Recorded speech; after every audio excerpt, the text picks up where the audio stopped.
Hello and welcome back. My name is Samantha Gentry and I will be your host today on Relax and Unwind.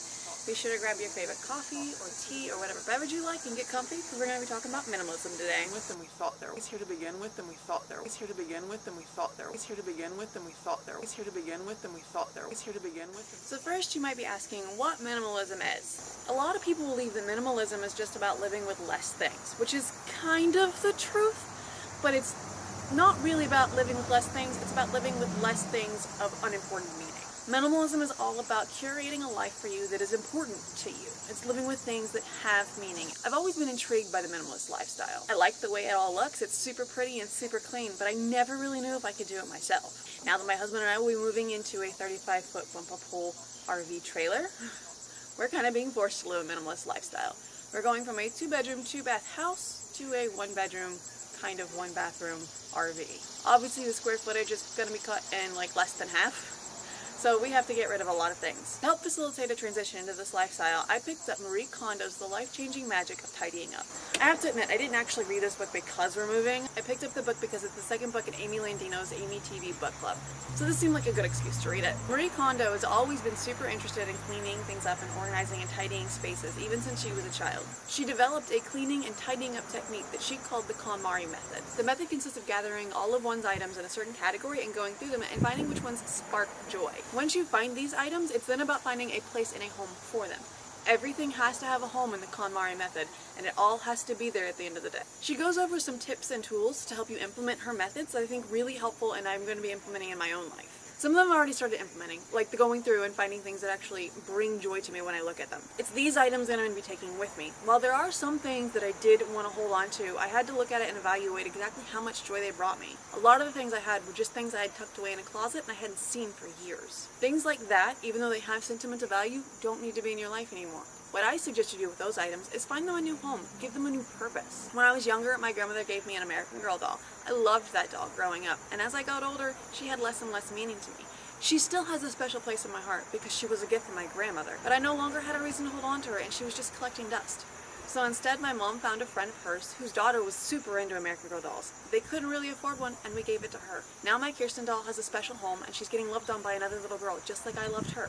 Marie also suggested not having friends and family around you. If they're going through things with you and they see you throwing away that shirt they gave you for your birthday last year, they're probably not going to be the happiest about it. They also tend to take things for themselves, thinking, I'll hold on to it and maybe she'll want it later, or maybe I'll use it later. 9 times out of 10, they never use it later. It may be tempting to have someone help you go through your things. If you do have to have someone with you, make sure it's someone who has no attachment to anything in your house. So far, the most difficult thing for me to get rid of has been photographs. As a photographer, photos are super important to me. I realized they're a ticket to a time once forgotten. Luckily for us though, we're in a digital age, so we can just scan them into a computer and then save them on a hard drive. But even with that alternative, it's still been super hard for me to get rid of photos. I stress to my clients the importance of getting their images printed. And I still do fully believe that having pictures on your wall is a great thing to do. It showcases your personality and your family. But that doesn't mean you have to hold on from every photograph taken every year. I do suggest going through and swapping out photographs in frames at least once or twice a year. Take those photographs you've taken down, scan them in, and get them saved if you don't already have a digital file of them. If you're working with a photographer who works like I do and really stresses the importance of printing images, make sure that they also give you a digital copy of the images you do print. Every print that one of my clients receives has a digital copy, and they get that digital copy as well. That way, they can go back and print it again if they want to, or if something happens to the image that I print for them. Now, my husband and I have been cleaning our house and getting rid of things for about a month now. The first purge that we did was a huge one. We have so many things being donated, it's insane. But even just getting those things out of the way and opening up space in our house has made a tremendous change in our lives. Now that there's not as much stuff around, we realized that there was way more space here to begin with than we thought there was. And it's actually made us a lot happier. So I can already tell with the space that we're moving in being small to begin with, that having minimal things is going to be great for us. One of the problems it does present though is storage, which is something that Marie does touch on in her book. She gives a few tips and tricks on how to store things properly so that you don't just take up a whole lot of space for no reason at all. While her tips and tricks speak to the limited space available in her home of Japan, it does kind of resonate with me because I am going to be moving into a very small square footage home. Along with listening to Marie's book, I've had to do some independent research. I've found some families who've been blogging their journey into RV life. A lot of them have great tricks that I'll be implementing once we get into our RV. It's not that we have a lot of things, but we do have 3 dogs, which are going to take up a lot of room just by themselves. It's not that they have a lot of things either, but the things they do have take up a lot of room. They eat a lot of food. We try to keep enough food on hand to feed them for about a month, which is about 50 pounds of dog food. So we're gonna have to work around our storage options and find a way to keep the dog food safe and clean and out of the way. There are so many benefits to living a minimalist lifestyle that I'm excited to see how this goes for us. And I'm excited to share the journey with you guys and show you what we do. Have you ever experimented with minimalism? What did you find were the hardest things for you to get rid of and why?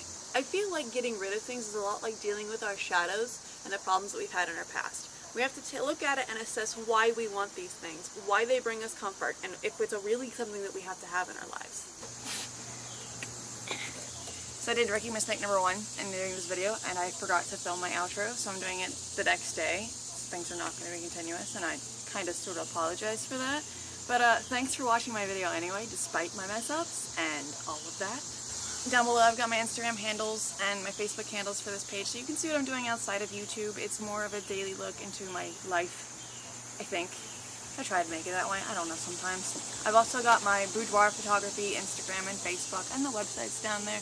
I'm going to be updating my website soon, hopefully as soon as I find the motivation to do so. Thanks again guys, and I will see you next time, alright?